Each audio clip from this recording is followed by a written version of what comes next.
mondo Dr. Phelly nyisa dibed ni moko kuom ng'anyo moko kuom ok ng'any sani subtende neno kanyo kama Kisumu County Hospital ma bende Millicent Adhiambo nosedhi ogoyo turbin kanyo wacho ni intern doctors ma sani koro ng'iyo mine mayach gi ma bende itere clinic.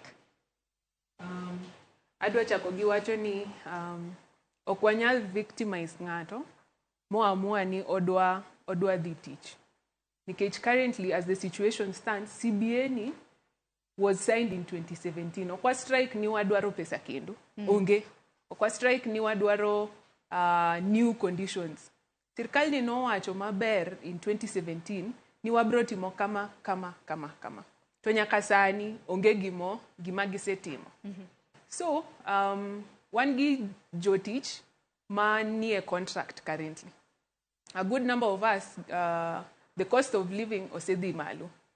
Sani kidwa chulo, kidwa timo shopping matin marot.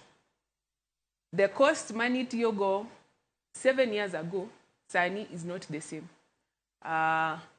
School fees odhi malo, transport odhi malo, fuel odhi malo.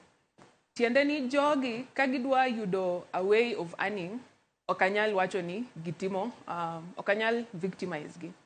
Lakini gimadwa wacho ni jaluo koda gi ng'ata nyaki bed gi nyadhi, nyaki ng'e ni adwa ma gima a life na. So these are the standards adwa keto. Kise tiyo malich, ise somo, ise dhi trainings te mone gidhi, ang'o momiyo ni okinyal chung inyis ng'ama ondiki ni adwa these conditions because this is what is required for me to offer good service patients giendi.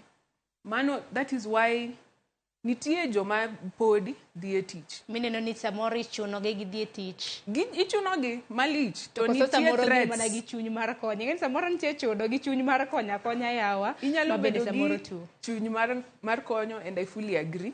Lakini nitie threats. Currently, nitie a good number. Kirinyaga County no se golo announcements. Ni odwa, they're announcing for vacancies for this particular number of doctors. So doctors more lalo teach olal.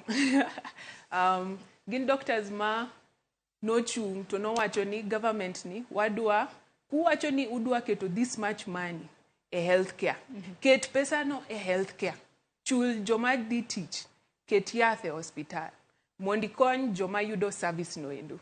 Adwa mi a good example. To okadwa quote the county. Ntie county kamoro kuma the budget for the county allocated for the county referral was around 110 million of the budget. Ingeo ni samani gitimo audits 10 million kende emano chopo e hospital no. Tiende ni nitie 100 million ma is not accounted for. So ibro winjo ni corruption every day kinendo when you wake up nitie corruption case kamoro. Gima doctors timo sani wanyiso government ni kudwa bedo straightforward kodwa fulfill what you say you want to do. Nikech if we fold our hands and we sit back, the future is going to be very dark for a lot of Kenyans.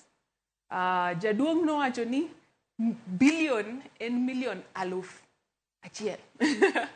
So, as it stands, the national budget in July will be 4 trillion, if I'm correct. That's what giwacho. Tiendeni, of this 4 trillion, they only allocated 4% of the budget to healthcare. Do you know, onge country manyalo di maber ko if you're not invested in education, you've not invested in healthcare. And you cannot take care of women and children, as well as men. Nikech, those are the things that drive the economy. Kudwa taxes, nyaki chul ji maber, mondo tax ma muyudo no endo, unyalo direct ekonyoji. Lakini koro, nitie a lot of lack of accountability kamoro.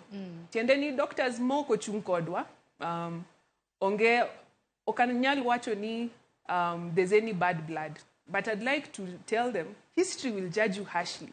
If you're in a position of doing something to change things, to itamori. Erokamano ahinya, mano kelo e penjo moro mano mar janeno moro e kaunti ma Kisumu mabende naloso gi jafwambo